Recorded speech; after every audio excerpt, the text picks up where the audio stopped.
सभी भक्तजनों को जय श्री कृष्ण। राजा परीक्षित ने पूछा, भगवन आपने चंद्रवंश और सूर्यवंश के विस्तार तथा दोनों वंशों के राजाओं का अत्यंत अद्भुत चरित्र वर्णन किया। भगवान के परम प्रेमी मुनिवर, आपने स्वभाव से ही धर्म प्रेमी यदुवंश का भी विशद वर्णन किया।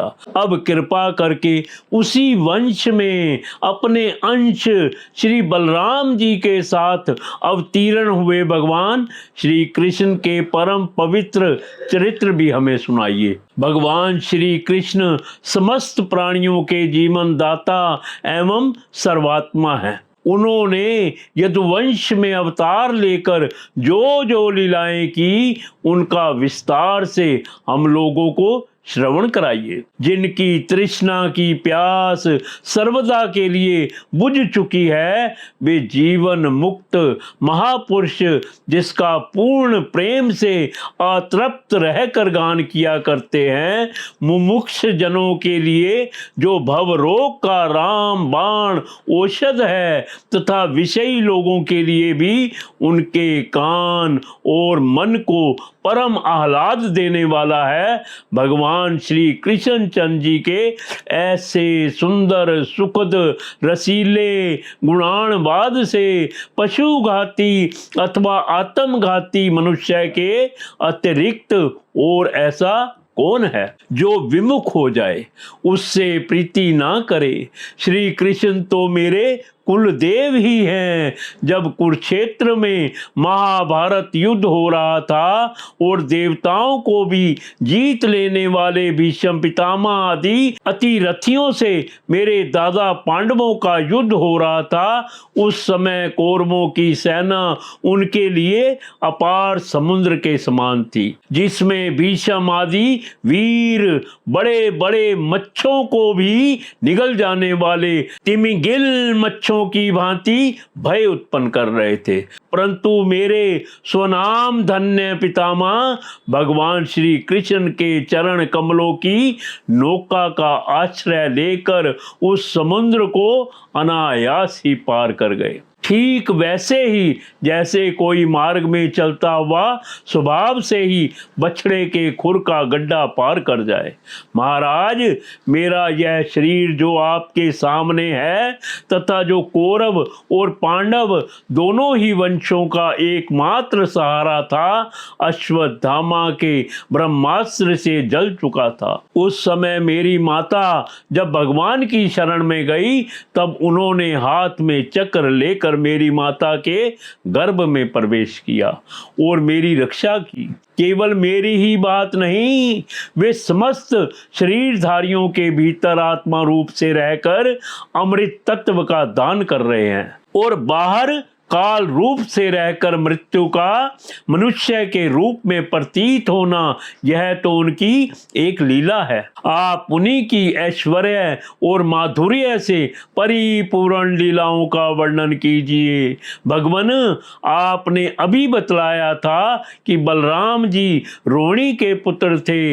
इसके बाद देवकी के पुत्रों में भी आपने उनकी गणना की। दूसरा शरीर धारण किए बिना दो माताओं का पुत्र होना कैसे संभव है? असुरों को मुक्ति देने वाले और भक्तों को प्रेम वितरण करने वाले भगवान श्री कृष्ण अपने वात्सल्य स्नेह से भरे हुए पिता का घर छोड़कर ब्रज में क्यों चले गए? यदुवंशी शिरोमणि भक्त वत्सल प्रभु ने नंद आदि गोप बंधुओं के साथ कहां कहां निवास किया।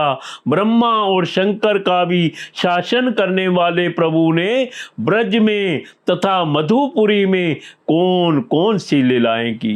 और महाराज, उन्होंने अपनी मां के भाई मामा कंस को अपने हाथों क्यों मार डाला? वह मामा होने के कारण उनके द्वारा मारे जाने योग्य तो नहीं था। मनुष्यकार सच्चिदानंदमय विग्रह प्रकट करके द्वारकापुरी में यदुवंशियों के साथ उन्होंने कितने वर्षों तक निवास किया और उन सर्वशक्तिमान प्रभु की पत्नियां कितनी थी। मुने, मैंने श्री कृष्ण की जितनी लीलाएं पूछी हैं और जो नहीं पूछी हैं वे सब आप मुझे विस्तार से सुनाइए, क्योंकि आप सब कुछ जानते हैं और मैं बड़ी श्रद्धा के साथ उन्हें सुनना चाहता हूँ। भगवन, अन्न की तो बात ही क्या, मैंने जल का भी परित्याग कर दिया है, फिर भी वह असहाय भूख प्यास जिसके कारण मैंने मुनि के गले में मृत सर्प डालने का न्याय किया था, मुझे तनिक भी नहीं सता रही है, क्योंकि मैं आपके मुख कमल से झरती हुई भगवान की सुधामयी लीला कथा का पान कर रहा हूं।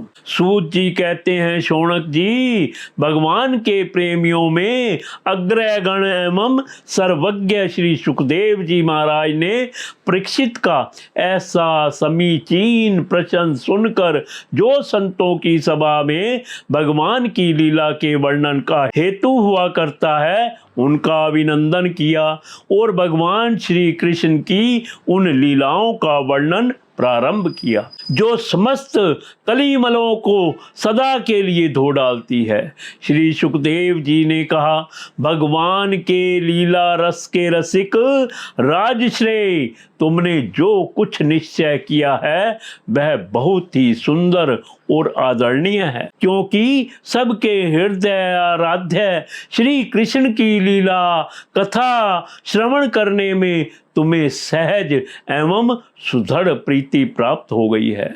भगवान श्री कृष्ण की कथा के संबंध में प्रश्न करने से ही वक्ता, प्रश्नकर्ता और श्रोता तीनों ही पवित्र हो जाते हैं। जैसे गंगा जी का जल या भगवान शालिग्राम का चरणामृत सभी को पवित्र कर देता है, परीक्षित, उस समय लाखों दैत्यों के दल ने घमंडी राजाओं का रूप धारण कर अपने भारी भार से पृथ्वी को आक्रांत कर रखा था। उससे त्राण पाने के लिए वह ब्रह्मा जी की शरण में गई।